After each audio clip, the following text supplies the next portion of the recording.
أعوذ بالله من الشيطان الرجيم بسم الله الرحمن الرحيم الحمد لله رب العالمين الرحمن الرحيم مالك يوم الدين إياك نعبد وإياك نستعين اهدنا الصراط المستقيم صراط الذين أنعمت عليهم غير المغضوب عليهم ولا الضالين آمين اللهم صل على سيدنا محمد الفاتح لما أغلق والخاتم لما سبق الناصر الحق بالحق والهادي إلى صراطك المستقيم وعلى آله حق قدره ومقداره العظيم. Amis auditeurs et auditrices de la 95.3 Radio Al-Fayda, nous vous souhaitons la cordiale bienvenue à votre émission La Tribune de la Fayda. Au nom de Dieu, celui qui fait miséricorde, le tout miséricordieux, que la paix et la bénédiction d'Allah subhanahu wa ta'ala soit sur le sceau du prophète Mohammed sallallahu alayhi wa sallam, le codex de l'organigramme céleste, paix et bénédiction sur sa noble et sainte famille, paix et bénédiction sur ses vaillants et fidèles compagnons, paix et bénédiction sur tous ceux et celles qui s'éveilleront à lui suivre jusqu'au jour de la décision. Louange à notre Seigneur qui crée toutes choses sans notion de mouvement ni de fatigue, qui entend sans organes, qui voit sans appareil visuel, qui est éloigné sans relâchement de distance, qui est apparent sans visibilité, qui est intrinsèque sans délimitation. Dire comment est-il, c'est essayer de le décrire. Toute description le limite, toute limitation le dénombre et tout dénombrement abolit son éternité. Dit en revanche où est-il, c'est essayer de le circonscrire, toute circonscription est négation de l'essence divine. Lam yalid wa lam yulad wa lam yakul lahu kufuwan ahad. Il n'a point enfanté, il n'a point été enfanté, et nul n'est égal à lui. Au microphone, Souleymane Sangaré, la mise en monde est assurée par Moussa Vaillé. Bienvenue donc à l'émission islamique, spirituelle islamique, un voyage fascinant au cœur de la foi et de la spiritualité musulmane, où nous explorons aujourd'hui un concept profond, un concept très enrichissant. Il s'agit bien évidemment du concept de la faïda. Dans le cadre donc de cette émission, nous plongerons dans les profondeurs de cette notion spirituelle fondamentale de l'islam, qui est souvent décrite comme une source de bénédiction et de grâce. Préparez-vous, à mes auditeurs et auditrices de la 95.3, à découvrir les multifacettes de la faïda, son influence dans la vie quotidienne des croyants, son rôle dans le rapprochement avec le Créateur et comment peut-elle illuminer notre chemin vers une connexion plus profonde avec l'essence divine. Pour aujourd'hui spécialement, nous recevons un invité de marque, un invité spécial. Il s'agit donc de notre cher.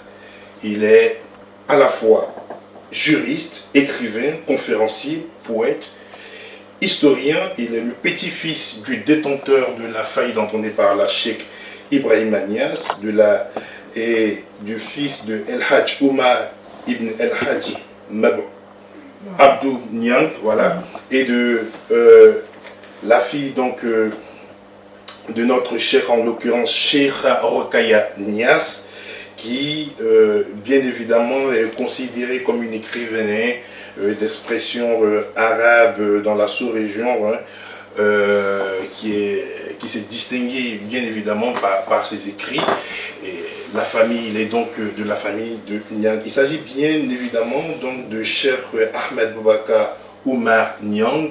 C'est avec lui que nous aurons donc cet entretien sur la faïda. Nous lui disons marhaban bikoum, salam alaikum cheikh. Alaikum salam wa rahmatullah. Alaikum salam wa rahmatullah. Nous vous souhaitons donc la cordiale bienvenue dans ce studio de Cheikh Hassan Aliou Sissi.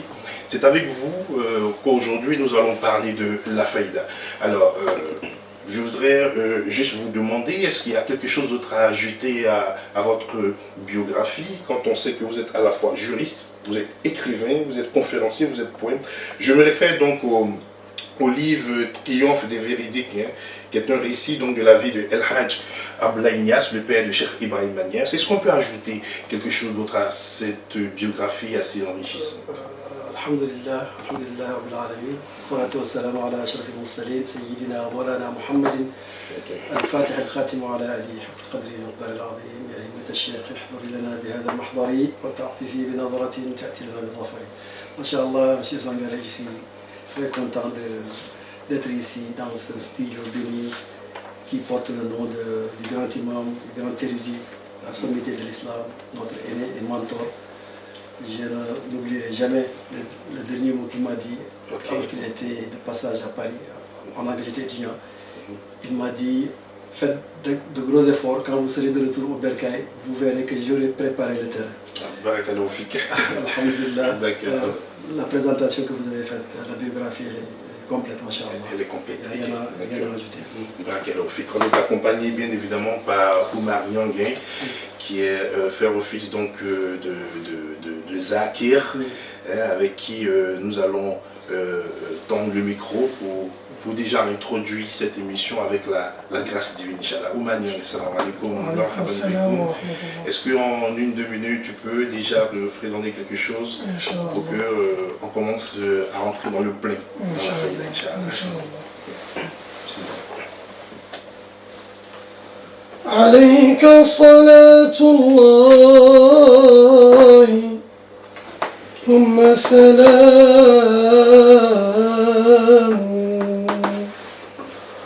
فعيش بدون الحب فيك ضيع عليك صلاة الله ثم سلامه فعيش بدون الحب فيك مضيع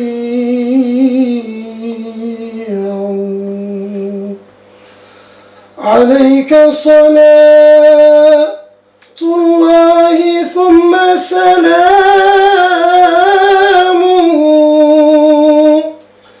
فعيش بدون الحب فيك مضيع عليك صلاة الله ثم سلامه صلاة ترقينا إلى الذكر والحب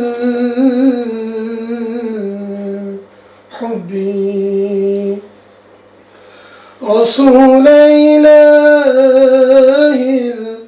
العالمين تعالى خديمك نادى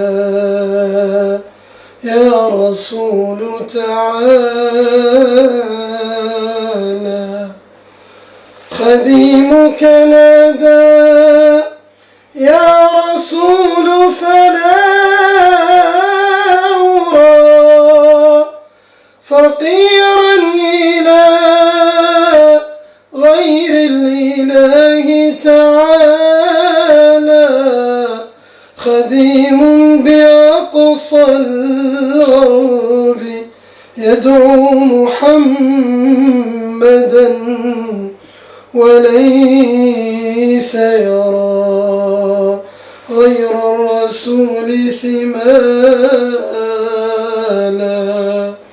خديم ثوى بالباب وهو مؤمل إيابا كريما وهو جيري طالا تصاغر عندي غير أحمد إنني أرجي من الهادي العباد منالا كريم السجاء واسع الجود ما ترى لضيف كريم قد جاد مقالا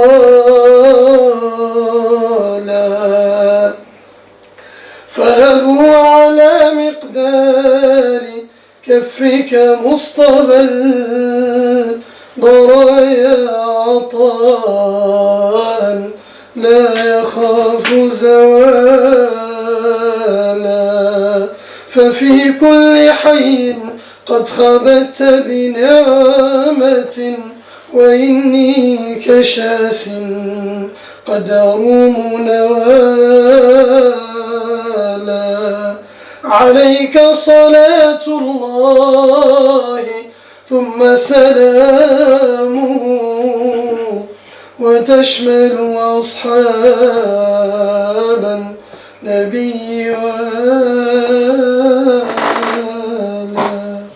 قدر. Merci bien pour cette belle introduction. Donc on va entrer dans le vif du sujet avec notre consultant du jour aujourd'hui, El Hadj Boubacar Omar Niang, avec qui, comme je l'ai dit, nous allons en parler de la faïda. Alors, déjà, le concept même de la faïda, que faut-il comprendre en termes de définition de la faïda? Qu'est-ce que cela signifie? Alhamdulillah, le concept de faïda, déjà la racine du mot, on la trouve dans le Saint-Coran. D'accord. Allah dit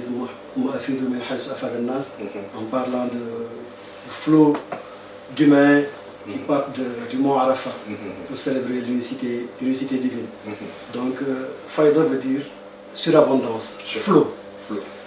On trouve la racine dans le Coran, mais on trouve aussi le concept dans les écrits soufis, bien avant la tariqa tijaniya. D'accord, on va y Si vous lisez le lexique de Jurjani, qui est un lexique des termes soufis, vous y verrez le terme de faïda et de faïd.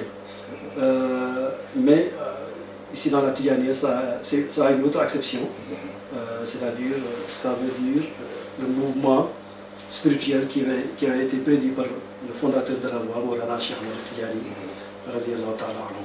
Si vous lisez Al-Ifad al-Ahmadiyya, qui est un ouvrage écrit par Sid Tayyib Soufiani al-Jadd, qui était un disciple direct de Cheikh Ahmed Tijani, un shérif d'une lignée hachémite bénie, il a regroupé une sorte d'abécédaire des propos, des sentences de Cheikh Ahmed Tijani radiyallahu anhu.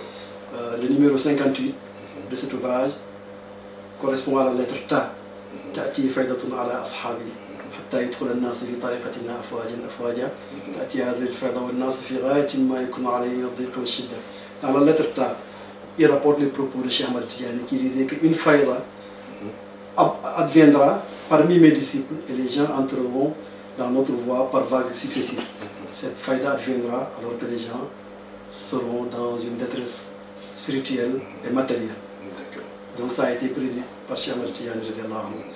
Si vous lisez la littérature Tijani, comme l'ouvrage du grand dignitaire Tijani, Mohamed Nadifi, le grand saint qui est enterré à Marrakech, il parle de la faïda, il dit que la tariqa Tijaniya va rester, survivre, mais quand adviendra la faïda, les gens y entreront, y adhéreront par vagues successives, parce qu'elle facilitera l'accès au divin.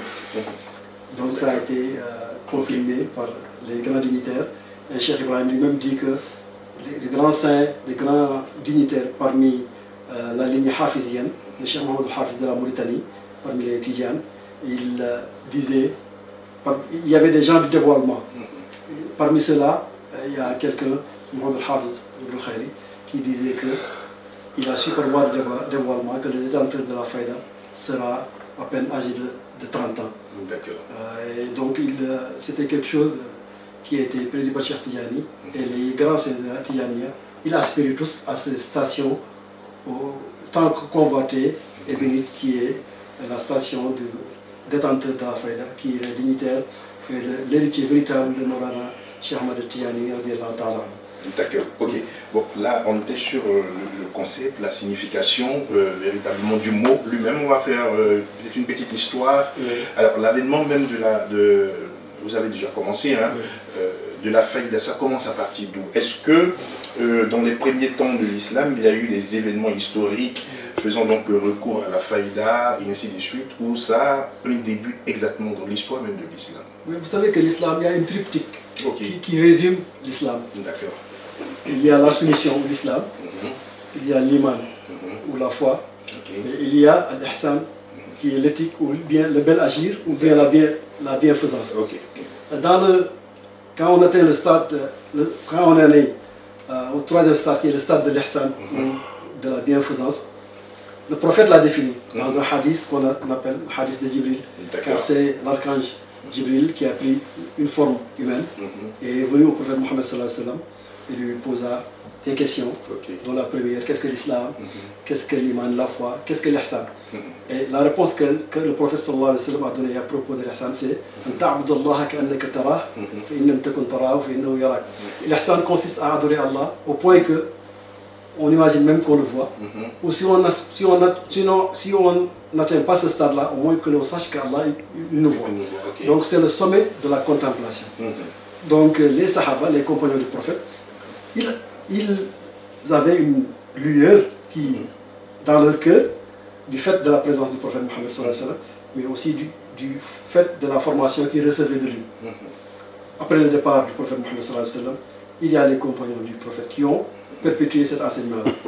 Mais pour atteindre déjà le stade de l'ihsan, il faudrait déjà passer par l'islam, donc se soumettre à Allah d'une soumission véritable et véridique, passer au stade supérieur qui est le stade de la foi, raffermir notre foi, être de vrais croyants, pour enfin aspirer au stade suprême qui est le stade de la contemplation d'Allah subhanahu wa ta'ala, le fait d'être annihilé à l'essence d'Allah subhanahu wa ta'ala. Et donc ça c'est l'enseignement. Si vous lisez bien le Coran, ou bien les hadiths du prophète, ou bien les hadiths Qudsi, comme quand Allah dit qu'il était un trésor inconnu, il a voulu être connu. Si vous lisez avec vraiment l'œil du cœur, vous n'allez pas contredire les enseignements soufis, bien les enseignements de Cheikh Ibrahim Radiallahu anhu. Vous êtes en train de nous expliquer que la notion même de la faïda existe depuis l'avènement même de l'islam. La faïda, c'est un flot d'abondance. Ok, d'accord. Il y a un flot d'abondance qui découle de la miséricorde d'Allah. Quand le prophète était là, c'était facile d'accéder à Allah subhanahu wa ta'ala. Mais à un moment donné de l'histoire, le prophète n'était plus là. Il manquait, les héritiers n'étaient pas tous les coins de rue. Du coin de rue, les héritiers véritables du prophète Mohammed sallallahu alayhi wa sallam. Cheikh Ahmed Tidiane est venu comme sceau des saints. Il a revivifié les fondamentaux de l'islam et il a ravivé la flamme de l'ihsan ou de la bienfaisance. Mais Cheikh Ahmed Tidiane, il avait prédit l'accès à la news, à la connaissance d'Allah subhanahu wa ta'ala, qui est la raison d'être de la faïda. Car Cheikh Tidiane disait les gens entreront dans la voie par vagues successives. Et Nazifi, le grand saint de Marrakech, il disait que les gens entreront dans la tariqa par vagues successives parce qu'elle facilitera l'accès au divin. Donc la raison d'être de la faïda, c'est de faciliter l'accès au divin à toutes les couches sociales, non pas à une élite bien déterminée. Car partout dans l'histoire de l'islam, il y avait toujours une élite empreinte de sainteté et de science qui accédait à Allah subhanahu wa ta'ala. Mais quant à la faïda, il suffit d'être un croyant véritable, avec l'aide du maître, on accède à la connaissance d'Allah subhanahu wa ta'ala. Et cela est donné à un grand nombre. Il y a un Américain, Christopher Gray, qui a écrit sur Cheikh Ibrahim. Il écrit, c'est Cheikh Ibrahim qui a démocratisé l'accès au divin. Il a amené la démocratie dans l'accès au divin, car c'était réservé à une élite empreinte de science et de sainteté. Les vrais enfants du ciel, pour parler comme l'autre.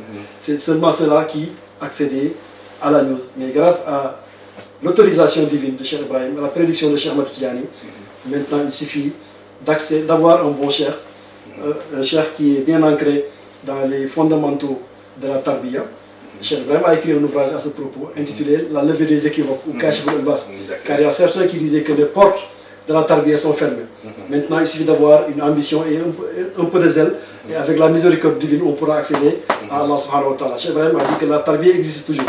Elle ne cessera d'exister, il suffit de trouver le maître véritable qui pourra vous former et vous mener vers l'enceinte divine. Ok, est-ce que, toujours on reste dans le volet donc, de l'histoire liée donc, à la faillite de Tijani, est-ce que bien avant l'avènement de Cheikh Ahmed Tijani, il y a certains cheikhs qui ont revendiqué ce savoir-là? Oui, il y a des grands cheikhs qui ont revendiqué ce savoir. Car si vous lisez les grands classiques sur le soufisme, comme le Mémorial des Saints de Fariduddin Attar, ou bien le traité sur le soufisme d'Imam Qushayri, ou bien les ouvrages de Sidi Zarruq ou de Ibn Ata'illah et Secondary, ses sentences sur le soufisme, vous verrez que la tarbiya, l'accès à la news, découle de la miséricorde divine. Les grands maîtres classiques, on peut en citer depuis Hassan al-Basri, qui est un disciple il revendique même les enseignements de Sidna Ali. Être le détenteur de la faïda. Hein. Non, de la news. La faïda, c'est comme si la news devenait une monnaie courante, une chose commune à tout le monde. Mais la faïda, elle véhicule la news, c'est-à-dire l'accès à Allah subhanahu wa ta'ala, qui est le but de la création. Allah a dit dans le Saint-Coran, Allah dit qu'il n'a créé les hommes et les djinns que pour qu'ils l'adorent. Et Ibn Abbas, le cousin du prophète, il a dit que il veut dire par m'adorer pour que vous me connaissiez. Donc la raison d'être des êtres humains, c'est d'accéder à la connaissance d'Allah subhanahu wa ta'ala. C'est un savoir qui a été livré par le prophète Mohammed sallallahu alayhi wa sallam, mais il ne le livrait pas à tout le monde. Il ne le livrait pas à tout le monde, car ce n'était pas pour tous les cœurs, pour toutes les oreilles. Il y a un hadith que Cheikh Ibrahim rapporte dans son ouvrage, La levée des écus, ou Kashf al-Albas. Il dit qu'un jour, le prophète dit, sommes-nous seuls? Pour dire s'il y a des gens du livre qui étaient présents dans des gens qui ne sont pas censés entendre la vérité qu'il va dire, il allait dire. Le prophète leur dit de dire la ilaha illallah. Il va dire la ilaha illallah et ça, eux de répéter. Et après, il ferme les yeux et dit la ilaha illallah, ils font la même chose. Après cela, le prophète leur dit de partir. Tout cela, Cheikh Ibrahim le rapporte dans son ouvrage pour dire que c'est un savoir qui a toujours existé, mais toutes les vérités ne sont pas bonnes à dire. Il faut que le cœur soit bien entraîné pour qu'il puisse être le réceptacle du flux divin ou de faïd. Le flux divin, c'est le faïd en arabe, ça veut dire le flux divin. Il faut un certain entraînement par un cheikh qui est agréé. Cheikh Ibrahim, dans son ouvrage Ruh al-Adab, qu'il a écrit à l'âge de 23 ans, il était très jeune. Ce sont les règles de la bienséance. Il pose les critères du cheikh véritable, mais aussi les critères d'un bon disciple. Un tel compagnonnage entre le cheikh véritable et le disciple aguerri, cela mène à de bons résultats, c'est-à-dire l'accès à la connaissance d'Allah subhanahu wa ta'ala. Déjà, on revient sur ce hadith. Qu'est-ce qu'il faut comprendre? Quel enseignement y a-t-il? Puisque le la ilaha illallah, on lui dit tout le temps pourquoi le prophète revient sur ça. Et on s'attend à quelque chose de nouveau, quelque chose d'extraordinaire, et il fait répéter à ses sahaba le la ilaha illallah. Cheikh Ibrahim l'a dit, il dit qu'il y a 3 dimensions dans la ilaha illallah. Dire la ilaha illallah, croire à la ilaha illallah, et être la personnification de ce propos. Vivre la ilaha illallah en son très fond. Ça, c'est le but de la tarbiya, de l'entraînement et de l'entraînement spirituel. Quelqu'un qui vient d'adhérer à l'islam, de se convertir, il ne peut pas atteindre ce stade-là d'emblée. Il faut un certain processus. Déjà qu'on lui enseigne les 5 piliers de l'islam, qu'il essaie de prier comme il se doit, de jeûner, de sortir la zakat, de faire le pèlerinage à la Mecque s'il en a les moyens. Après on passe, cela nous permet d'atteindre le stade second, le stade qui suit, qui est le stade de l'iman, c'est-à-dire le fait d'ancrer notre cœur dans la foi en Allah subhanahu wa ta'ala. Et le dernier stade, c'est d'entrer de plein pied dans l'enceinte divine, c'est-à-dire de contempler ce à quoi on croyait. On va atteindre un stade qui est le stade de la contemplation. Donc il faut un certain entraînement par le zikr, les litanies qu'on récite, de dire la ilaha illallah, car comme le dit Cheikh Ibrahim, le nom ne se sépare jamais du nommé. À force de répéter les noms d'Allah et de contempler la beauté de ses attributs, on acquiert une certaine science, et cette science-là, c'est la science du yaqin, la science de la certitude. Wa'bud rabbaka hatta ya'tiya al-yaqin, nous dit le Saint-Coran, adorer Allah jusqu'à atteindre la certitude. Certains font l'exégèse de ce mot certitude et disent que jusqu'à ce que mort s'en suive. Mais la vraie certitude, c'est une sorte de mort, parce que celui qui est annihilé dans l'essence d'Allah subhanahu wa ta'ala, il perd son ego. Au-delà du processus, il perd son ego charnel. Il est annihilé dans l'essence d'Allah subhanahu wa ta'ala. Ça, c'est le véritable tawhid. C'est le véritable tawhid. D'accord. Alors, amis auditeurs auditrices de la 95.3, vous nous suivez dans cette autre émission de la tribune de la Faïda. Je reçois pour vous Cheikh Ahmed Bakar Ouma Nyang. Il est à la fois juriste, écrivain, conférencier, poète et historien. Avec lui, donc, nous sommes en train de comprendre un peu tous les tenants et les aboutissants liés donc à la notion de la Faïda. Alors, la Faïda de Tijani, qu'est-ce qui distingue cette connaissance de cette faïda du gnose de manière générale, c'est-à-dire du soufisme de manière générale? Quelle est la particularité donc de la faïda? La particularité de la faïda, c'est que son imam, il a revivifié l'islam en général, mais il a aussi revivifié la voie soufie. Il l'a dit maintes fois dans son immense œuvre poétique, notamment dans son récit de voyage en Guinée ou au Mali, à Rihla al-Konakiri. Il dit Qasdi hiya sunnat al-amin, uhiyi tariq al-qawmi lil quruni.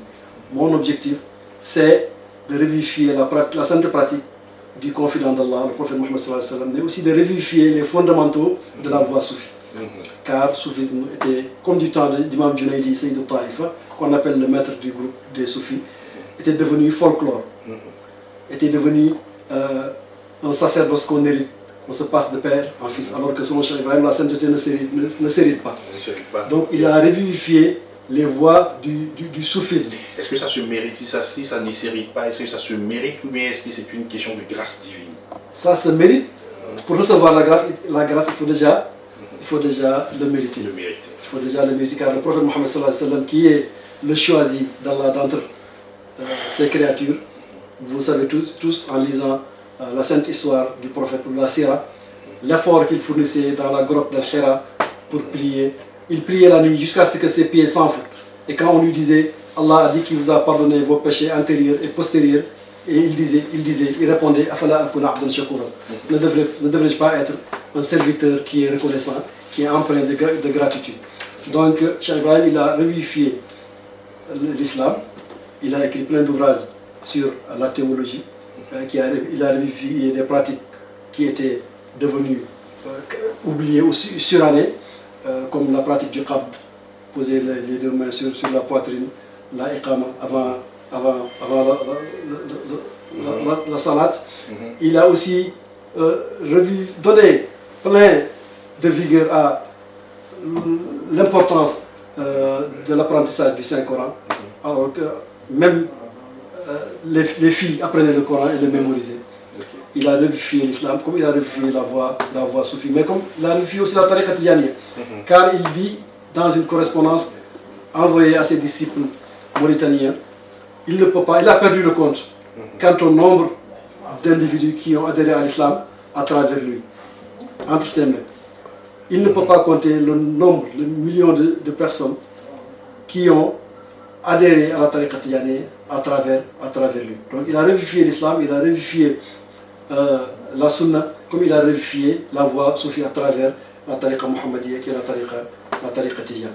Alors intéressant. Déjà, vous êtes auteur de plusieurs livres. Hein. J'ai déjà un livre ici, L'homme monde ou l'homme du monde, dans le tome 1 que vous avez écrit. On aura le temps de parcourir cela. Alors, on voit généralement que Cheikh Ibrahim Niass, puisque là ça parle de la vie du Cheikh Ibrahim Niass, et je crois qu'on aura des occasions, on fera des émissions sur la vie même du détenteur de la faïda. Pourquoi dire donc que Cheikh Ibrahim Niass est le détenteur de la faïda? Et si cela est avéré, quels sont les éléments sur lesquels on peut se baser pour dire qu'il est véritablement le détenteur de cette faïda? Alhamdulillah, il y a plusieurs éléments, mais je vais seulement en citer deux. Dans la définition même de la faïda, telle que relayée par Sidi Taïb Soufiani dans l'ouvrage que j'ai cité tantôt, Al-Ifada al-Ahmadiyya, l'Imouri de Saad al-Abadiyya, Cheikh Tidiane dit, une faïda viendra parmi mes disciples et les gens entreront dans la tariqa par vagues successives. Si vous comptez les vagues successives, les vagues qui sont succédées autour de Cheikh Ibrahim pour prendre la tariqa tijaniya, de mémoire d'homme, on n'a jamais vu ça dans la tijaniya. Jusqu'en Indonésie, jusqu'à Singapour, partout dans le monde, vous trouvez des zawiyas, ici même, dans la capitale ivoirienne. Nous sommes aujourd'hui dans la résidence Cheikh Ibrahim Niass, dans la radio Al-Fayda, dans le studio Cheikh Hassan Sissé, qui est son premier petit-fils. Et c'est lui-même qui a amené la Tidjani aux États-Unis.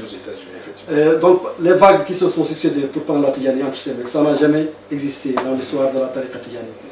Mais aussi l'autre aspect, qui a été ajouté par Nazifi en commentant le propos de Cheikh Tidjani, c'est que les gens, les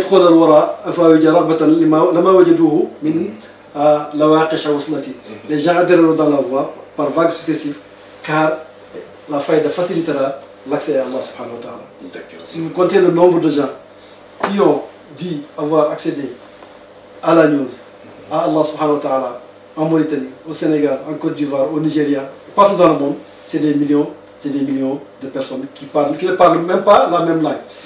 Cheikh Ibrahim ne se comprenait même pas avec eux. Mais c'est une question de sentiment, ce n'est pas une question de langue. Cheikh Ibrahim lui-même il disait en visitant le Ghana en 1952, il faisait un discours et le discours était traduit dans 23 langues avant de revenir vers lui. Il disait que les dialectes que parlent mes disciples sont nombreux, mais leur foi est unique. C'est la foi à Allah et en son prophète Mohammed sallallahu alayhi wa sallam. C'était en guise de gratitude envers Allah subhanahu wa ta'ala. Donc le nombre de personnes qui a accédé à la news, le nombre de personnes qui a adhéré à la Tidjaniya entre les mains de Cheikh Ibrahim ou entre les mains d'un de ses muqaddam ou du muqaddam de ses muqaddam sont très nombreux. Ce sont les deux arguments qu'on peut donner. D'accord. En tout cas, Barakallahu Fik. D'autre part, pourquoi cette faïda est véritablement contestée par certains aussi qui se réclament de la tariqa Tidjani? Cheikh Tidjani, il a été lui-même très contesté. Le prophète a été très contesté. C'est un héritage. C'est un héritage mohammedien. Quiconque a une parcelle de cet héritage-là, il sera contesté par beaucoup de gens. Car le prophète, quand son épouse, notre mère, Sayyidina Khadija, a raconté à son oncle, Waraqa ibn Nawfal, les visions qu'avait le prophète Mohammed sallallahu alayhi wa sallam, il disait, ça c'est le namous de Moussa. Mais vous serez tellement contesté que vous allez être chassé ici de la Mecque. Le prophète disait, Awa mukhrijiyahum. Je serai sorti, serai envoyé en dehors de la Mecque. Waraqa lui disait, nul n'a amené ce que tu as amené sans être inquiété et contesté. Donc c'est un héritage du prophète Mohammed sallallahu alayhi wa sallam. Cheikh Ahmad Tidjani radiyallahu anhu, Sidi Mukhtar al-Kunti, l'un de ses prédécesseurs, qui avait prédit l'avènement de Cheikh Tidjani, il disait qu'il sera le détenteur du maqam, de la khatmiya et de la kadmiya, mais il verra en contestation ce que personne avant lui n'a vu. Cheikh Ibrahim aussi, c'est le cas de Cheikh Ibrahim radiyallahu anhu. Il a été contesté, mais lui, comme on peut dire, c'est un gentleman. Si vous le contestez, amenez vos arguments et essayez. Vous ne pouvez pas chasser du revers de la main les arguments qu'il va amener. Car Cheikh Tidjani disait, je serai contesté. Je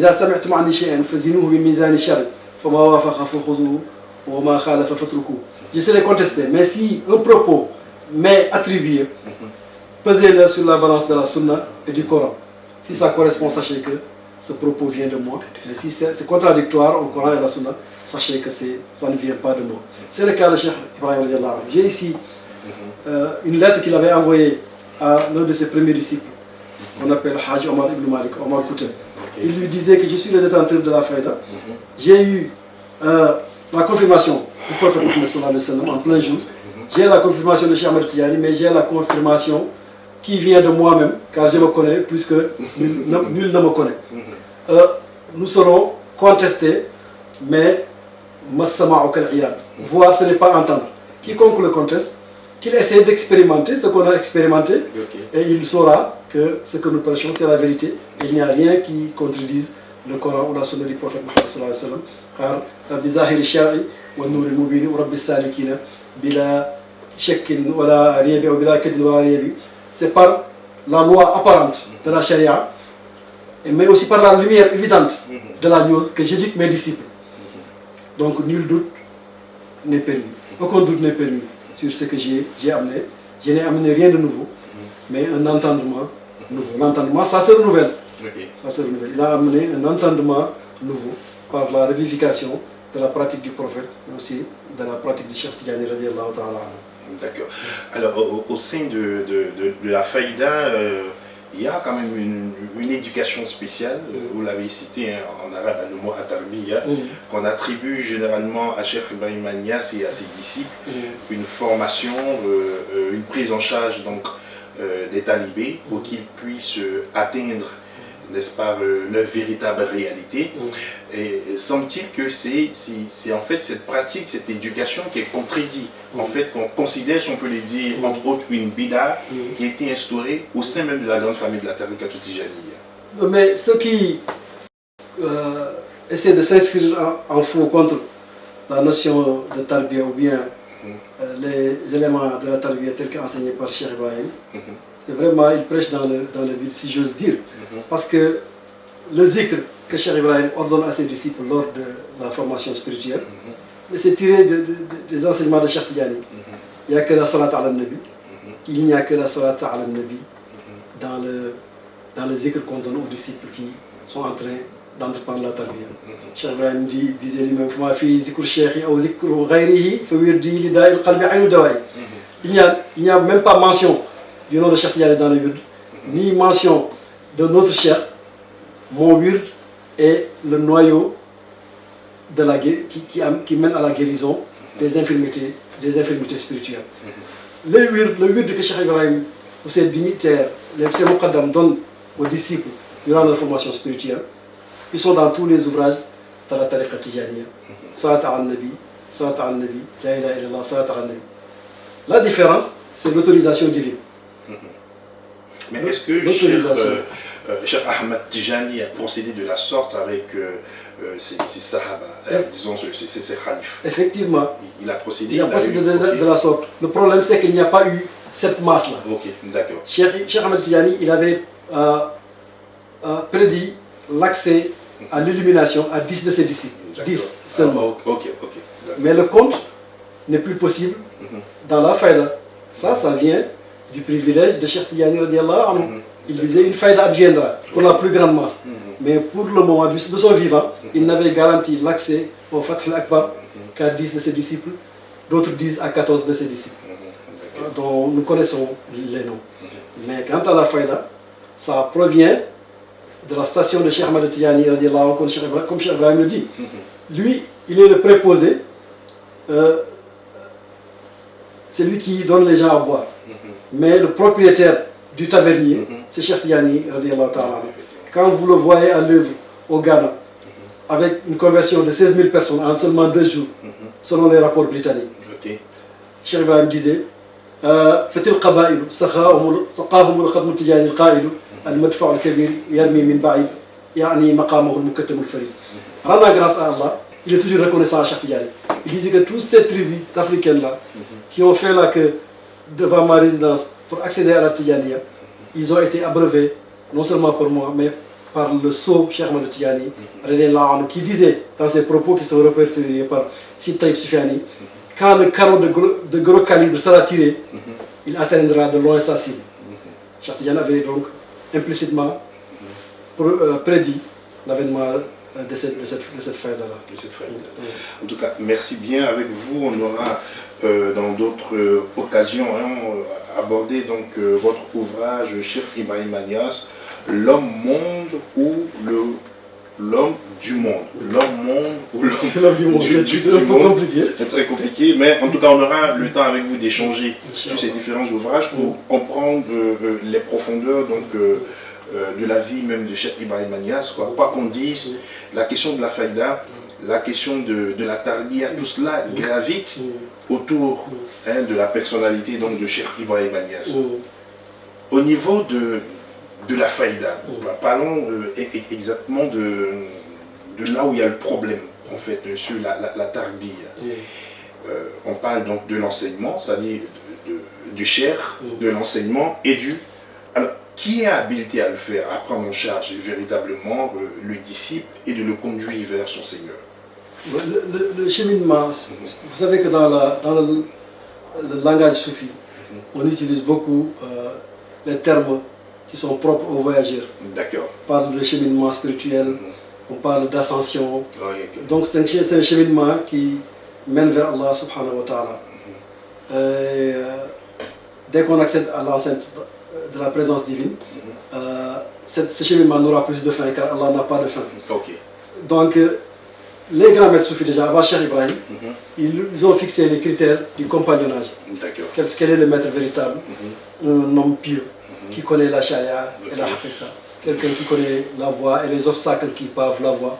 Quelqu'un qui est doux et indulgent, qui connaît, qui a une inspiration, une perspicacité qui lui permettent de reconnaître les défauts internes au disciple. Le disciple aussi, il se doit de se draper d'un certain nombre d'attributs et de caractères.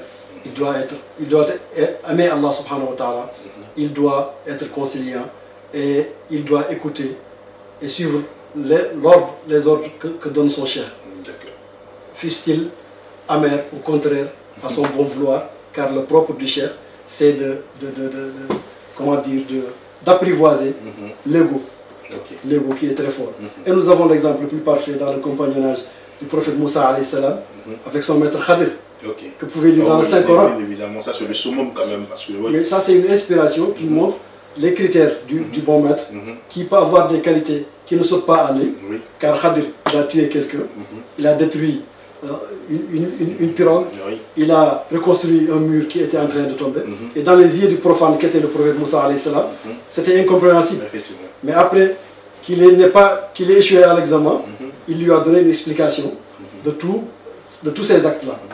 Cela montre que le disciple aussi, qui est toujours un profane et un novice, il se doit d'être patient et de choisir le cheikh véritable qui puisse l'aider à atteindre ses objectifs, c'est-à-dire apprivoiser l'ego charnel, son cœur et ses passions basses pour pouvoir mériter de recevoir les flux divins, les failles divins qui proviennent de la présence d'Allah subhanahu wa ta'ala.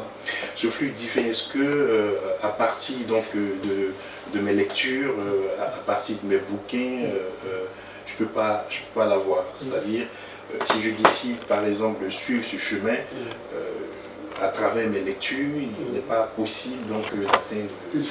Il faut toujours le soutien et l'appui d'un maître qui est aguerri, qui a parcouru le chemin et qui connaît les obstacles. Car le Coran toujours différencie entre le ilm, le savoir qu'on peut acquérir par l'expérience ou bien par la lecture, et la hikmah, qui est la sagesse.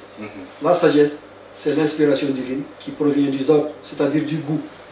Et le goût, il faut, ipso facto, un entraînement spirituel pour accéder au goût. Et cela, il faut l'appui et le soutien d'un maître spirituel. Et en ce moment où on loge la ma'arifa? La ma'arifa, c'est le résultat du cheminement spirituel. Ce sont les flots que l'on reçoit. Cheikh Ibrahim disait à l'un de ses disciples qui était en train de lire un ouvrage, il lui disait, laisse le puits des gens et creuse ton propre puits. Celui qui aura réussi à creuser son propre puits, c'est celui-là qui reçoit le flux divin des ma'arif d'Allah subhanahu wa ta'ala directement, même sans l'intermédiaire de son cheikh, car il a déjà creusé son propre puits. Alors en tout cas, nous avons été très heureux de mener donc à bien cette émission avec notre consultant du jour, Cheikh Ahmed Bakar Oumar Niang. Je lui disais tout à l'heure, qui est à la fois un juriste, qui est un écrivain, il est conférencier, il est aussi poète, il est écrivain, petit-fils donc du détenteur de la faïda, El-Hajj Ibrahim Niass. Il est aussi le fils de El-Hajj Oumar Ibn El-Hajj Ma'aboudou Niang, et donc la première écrivaine d'expression arabe dans la sous-région, en l'occurrence donc de Cheikh Rokeya Niass. Elle est la première écrivaine. Oui, selon les historiens sénégalais africains, dans l'ouvrage, dans la thèse de doctorat du doyen Amar Sam, il disait que la littérature d'expression arabe du Sénégal se résume le Cheikh Amadou Fouti, la Seyda Rokeya Niass, la seule porte-parole des femmes, dans l'aéropage des lettres arabes sénégalaises. Inch'Allah. Ok, alors nous aurons le plaisir donc, de vous recevoir encore dans nos émissions. Et là, cette fois-ci, au-delà de la généralité sur la faïda, nous allons rentrer véritablement dans les différents ouvrages que vous avez créés. On peut nous citer quand même 2 ou 3 ouvrages. Oui, on a déjà... Qui sont déjà disponibles ici.